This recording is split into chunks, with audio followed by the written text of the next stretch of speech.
একদিন সকালে ছোট্ট ঝিলিক বনে ফল তুলতে গিয়েছিল।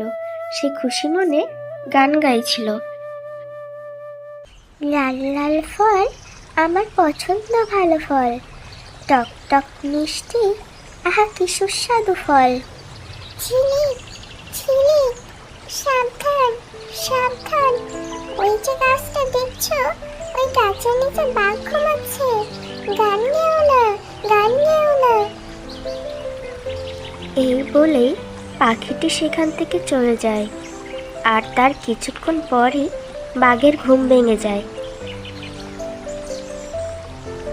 কে রে আমার বনে গান গাইছে? কে কে তুই? কার এত বড় সাহস?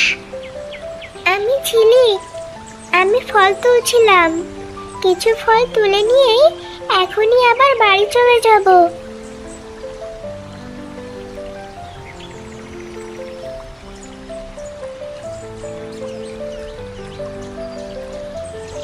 ভয় পাস না, আমি খারাপ বাঘ নই, আমি বুদ্ধি বাঘ। আমি ধাঁধা জিজ্ঞেস করি, উত্তর দিতে পারলেই মুক্তি পাবি, না পারলে হা হা হা হা হা। উত্তর দিতে না পারলে কি হবে? এই যে তোর ফলগুলো দেখছিস, যা তুই কষ্ট করে পারলি, এগুলো সবই আমি খেয়ে ফেলবো।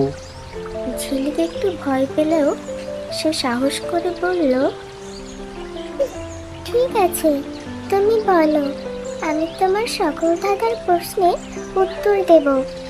আমার প্রথম ধাঁধা, যার পা আছে তবুও হাঁটে না, যে চলে কিন্তু থামে না, বলতো সেটা কি?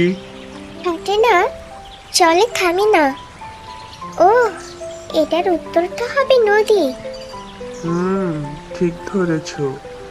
তোমার মাথাটা দারুণ, বলতেই হবে।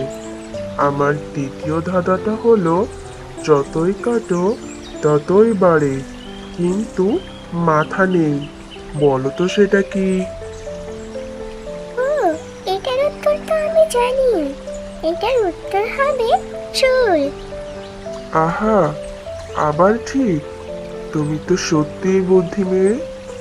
আমার শেষ ধাঁধা, ভাগ করলে বাড়ে, রাখলে কমে, বলো তো সেটা কি? ভাগ করলে বাড়ে, রাখলে কমে। এটা তো ভালোবাসা। এটার উত্তর হবে ভালোবাসা।